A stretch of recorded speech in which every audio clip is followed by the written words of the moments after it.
আমাদের সবার সঙ্গে বৈষম্য করা হচ্ছে। বৈষম্যটা কী কারণে জানেন?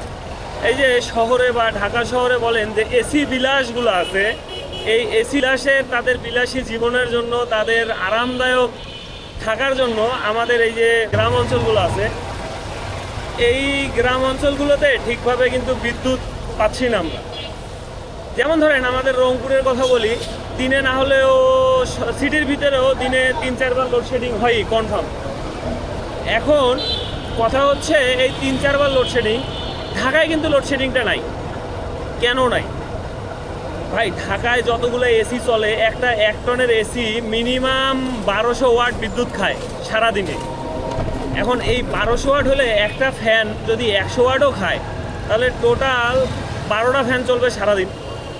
এখন 12টা ফ্যান চলবে মানে একটা ফ্যানের মোটামুটি ওয়াট হচ্ছে 70 ওয়াট। ধরলাম 70 ওয়াট হলে ধরলাম 100 ওয়াটে ধরলাম, তো ধরলাম 10টা ফ্যান চলবে, আরও 10টা লাইট জ্বলবে, মানে 3টা ফ্যামিলির কিন্তু অনায়াসে বিদ্যুৎ ব্যবস্থা ঠিক হয়ে যাবে, 3টা ফ্যামিলি।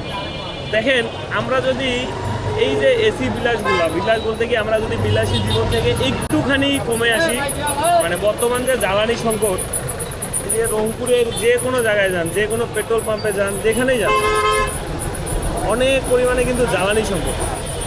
মানে এই সংকটের মাঝে যদি এরকমটা হয়, বিদ্যুতের অভাবে সরকার সন্ধ্যা 6টার মধ্যে মোটামুটি সব কিছুই ক্লোজ করতে বলছে, মোটামুটি সব কিছুই ক্লোজ হয়ে যায়। হ্যাঁ, এখানে এমনকি শিক্ষা প্রতিষ্ঠানগুলো মোটামুটি বন্ধর এক প্রকার, মানে এরকম আলাপ আলোচনা চলতেছে বন্ধ হবে হবে ভাব। তো দেখেন আপনারা বিভিন্ন মিল কারখানা এগুলোর কথা বলে বলে আপনারা যদি বিলাসবহুল এসি বিলাসের ব্যবস্থা রাখেন, এক একটা করে, আমি যতদূর জানি এক একটা করে বড় বড় শপিং মল যেটা সেন্ট্রাল এসি, কত টন টন এসি চলে। আবার এক একটা করে বড় বড় দোকানগুলো, প্রতিটা দোকানে মনে করেন যে এসি তো আছেই, মনে করেন যে 10 টন 15 টন 20 টন করে এসি আছে। আরও সরকারি বিল্ডিং আছে, পাবলিক বিল্ডিং আছে, ব্যাংক আছে, বিমা আছে। এগুলো না আমি মনে করি এসিটা বিশেষ করে যদি একটু বন্ধ রাখা যায়, তাহলে হয়তো বা আসলে বিদ্যুৎ সাশ্রয় হবে, কেন জানি আমার মনে হয়।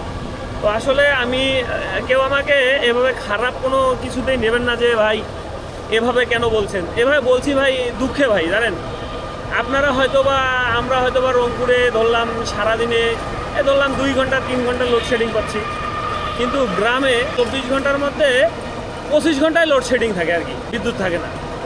এমনও কিছু গ্রাম আছে যেখানে বিদ্যুৎ পাচ্ছে না। এই যে এখন সেচের টাইম, এই টাইমে যদি বিদ্যুৎ না পায়, বিদ্যুতের কারণে, ডিজেলের কারণে যে সেচের মানে সমস্যাটা হচ্ছে, এই সেচ সমস্যার সমাধান কীভাবে পাবো বলেন? যদি চাষাবাদে ফলন কম হয়, ভাই এখন তো একটু আমরা গরমে থাকতে যদি চেষ্টা করি তাহলে পারবো। যদি চাষাবাদে ফলন কম হয়, তাহলে ভাই না খেয়ে থাকতে হবে।